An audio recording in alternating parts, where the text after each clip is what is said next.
with Senator Amy Klobuchar, the new chair of the Senate Antitrust Subcommittee. Senator Klobuchar has been an outspoken leader working to improve U.S. competition policy. She's led multiple important legislative proposals to improve the antitrust laws, from rebalancing merger presumptions to tackling exclusionary conduct.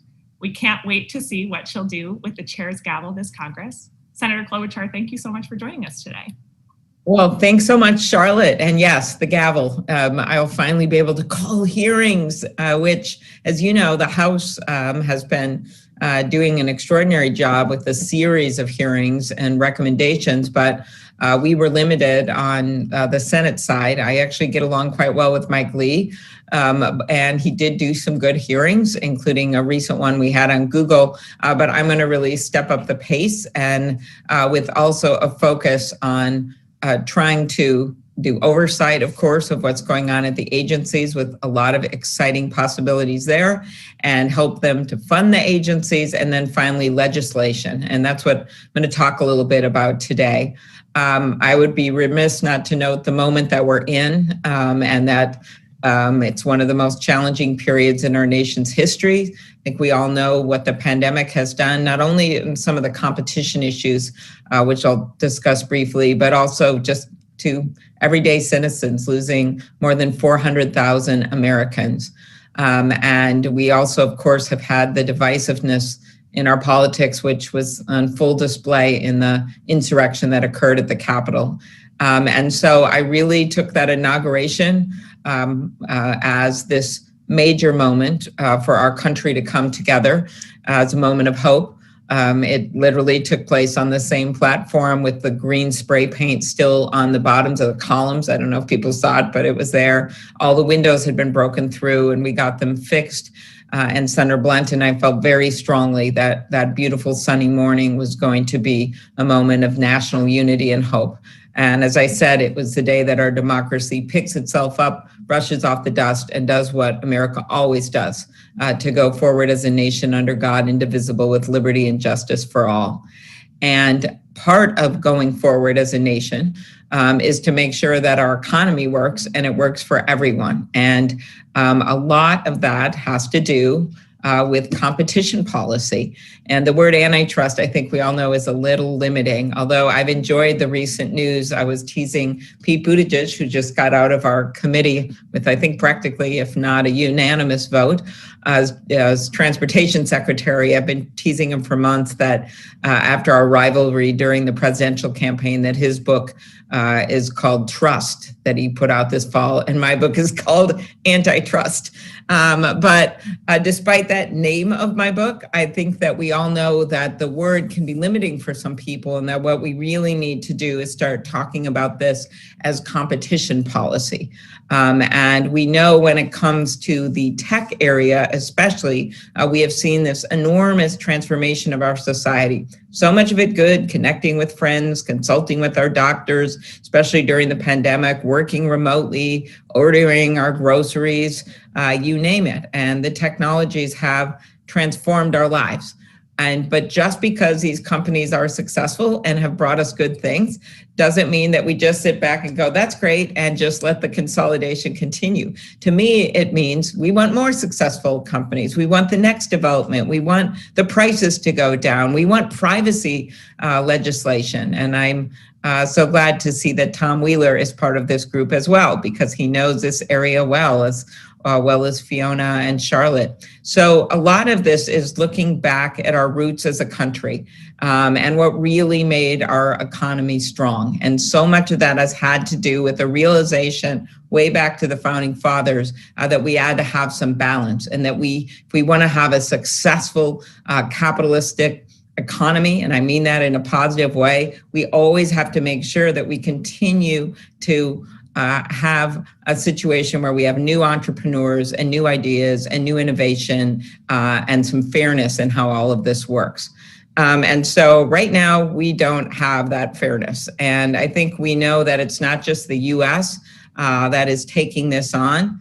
Just like the global pandemic has affected every person on this planet, we have the same situation when it comes to tech and what's happening across the world. Look at what we just saw in Australia. I don't know if that got resolved, but a few days ago when literally Google was threatening to cut off their country, off of their search engine, simply because they were trying to put a price on content so that you wouldn't have one company taking content from journalists and not being able to pay for it or being able to assess it in a way that didn't work for their country.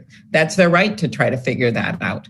The European Commission has proposed a Digital Markets Act and a Digital Service Act to address the power of big platforms. And I've spoken with Executive Vice President Bestair about these proposals, and we're going to be discussing these issues at South by Southwest at the conference later in the year.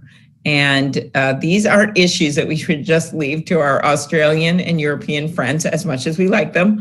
The digital platform monopolies are American companies, and we're proud of that. But that means that we should be taking the lead to craft solutions that serve the interests of our country and the world. And I think we need a multifaceted approach. I know you know this, to dealing with the power of these incredibly sophisticated companies. That includes privacy. That includes some of the issues that we've raised recently about content, interoperability, and non-discrimination rules, and of course, transparency. But the first thing we have to realize, it's kind of like going to an AA meeting. My dad is a proud member of AA, even at age 92, is kind of acknowledging that we have a problem, and we have a problem. We have a major monopoly problem.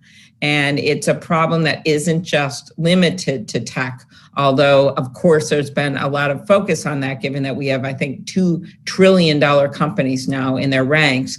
And when you look at the top 5 tech companies, they combined have completed more than 700 acquisitions since 1987. A lot of these deals were just let through, not anticipating what they would mean.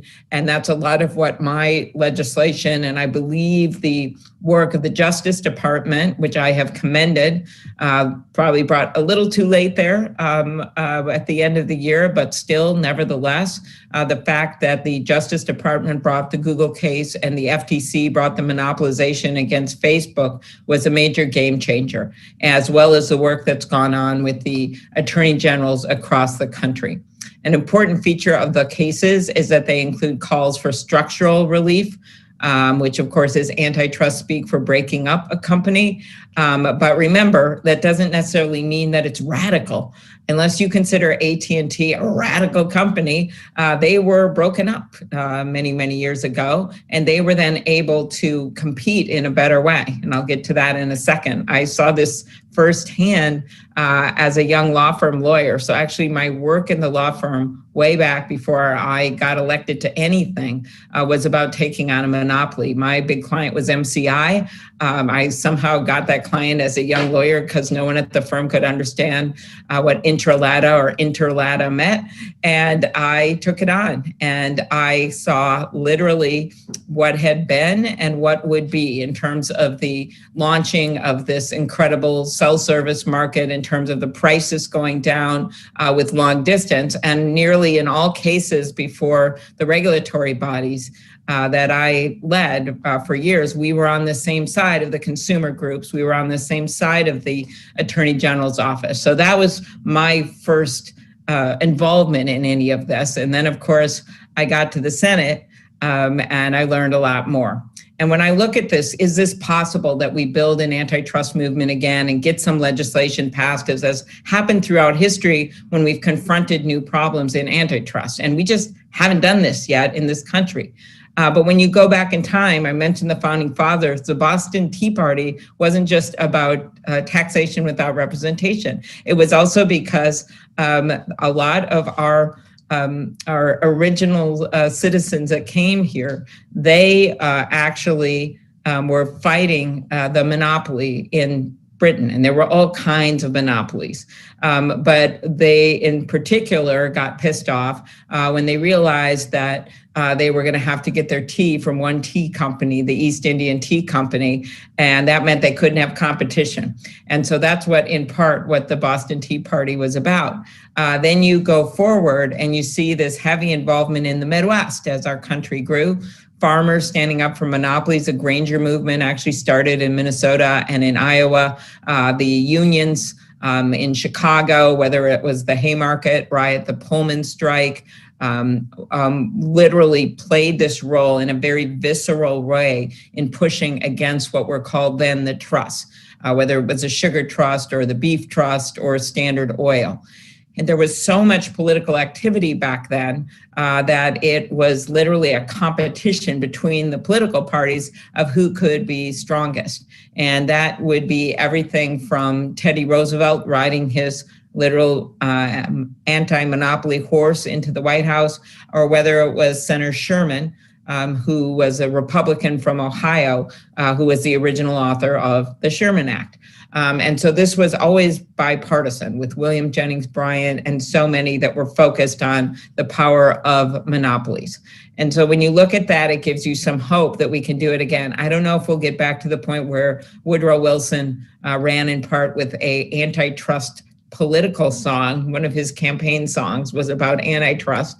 But I have noticed the hats that hopefully will now be replaced at the Antitrust Bar Association meetings in the last few years that would say, "Make antitrust great again." Okay, there you go. But there is some knowledge of the history that we have. So what's happened that's caused our monopoly problem? Well, during the 70s and during the time and rise of the Bork philosophy, that really got into a lot of our judges' heads and in our court decisions. And there have been a series of Supreme Court cases over the decades, recent decades, that have really crippled the effectiveness of the current antitrust laws. And the hard-fought legal victories of the past, like the breakup of the Bell companies, have given way, of course, to a lot of failed cases. In 2008, a former Justice Department official observed that it had been more than 15 years since a plaintiff had won an antitrust case before the Supreme Court. That would be called a kind of a cramp on people wanting to go forward with cases. And I think you see the problems with that. So what's the solution? Well, obviously, I've pushed these new judges. I will note that Justice Kavanaugh did side on an antitrust case with, at the time, Ruth Bader Ginsburg and Justice Breyer and others in one case recently involving Apple. But I think we all know, given the conservative nature of those justices, given their track record before they got to the court, I don't think that's really going to be I'll call it the knight in shining armor here. I think that that will take maybe 50 years or 100 years, maybe with a few exceptions in the tech area, to be able to be our savior. So I think what we need to do is, one, up the enforcement and use the existing laws as best we can. If you think I'm just talking garbage, 1980, time of the antitrust AT&T case, the DOJ Antitrust Division had 453 lawyers. By 2017, it had just 330 lawyers. So ask how they're going to be able to take on the biggest companies the world has ever seen. FTC, 1,719 employees in 1980 during Ronald Reagan's time, around that era. Now it's down to 1,102 employees as of 2018.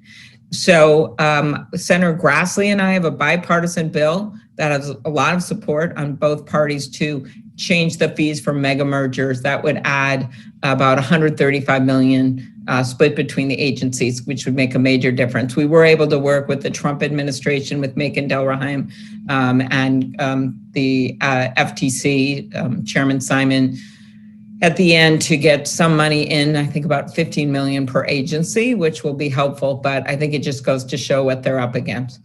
Secondly, if we can't change the courts quickly, what can we do to change the laws? Well, we can change the merger standards. I have a bill on that, which would look at the threshold that exists now, which says that mergers are not legal if they substantially lessen competition, which is a really high standard. You could change it to materially lessen competition, which is more than a de minimis amount. That's what my bill does. You could change the burden on the big cases that they have to prove that it doesn't materially lessen competition.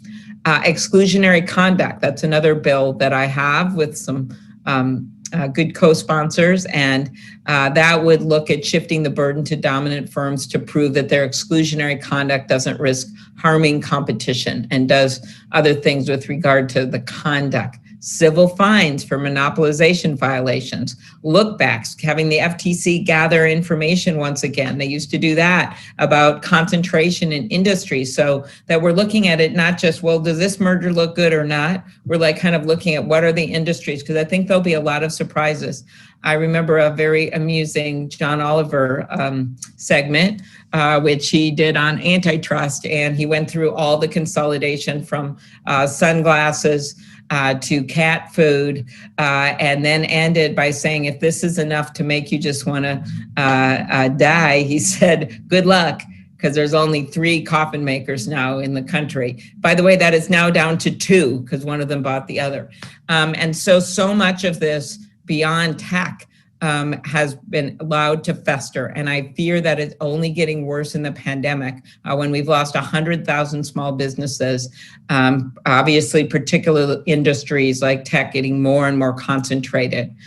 So as chair of the antitrust subcommittee, I want to make the case for this antitrust law reform. I want to have oversight hearings. I was really pleased that Merrick Garland raised the issue of antitrust when he stood next to now President Biden, when he nominated him to be our next attorney general. I think there's a lot of, he has handled major antitrust cases.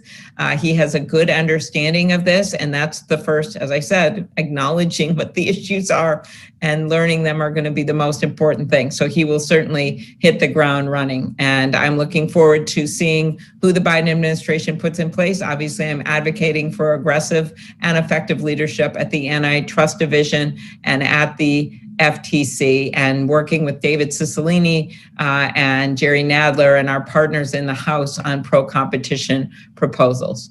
And I think a lot of this, when you start talking about this, people kind of, the word antitrust and what all this means. But I also think it somehow is taken, which we have to fight against, as it being somehow anti-business.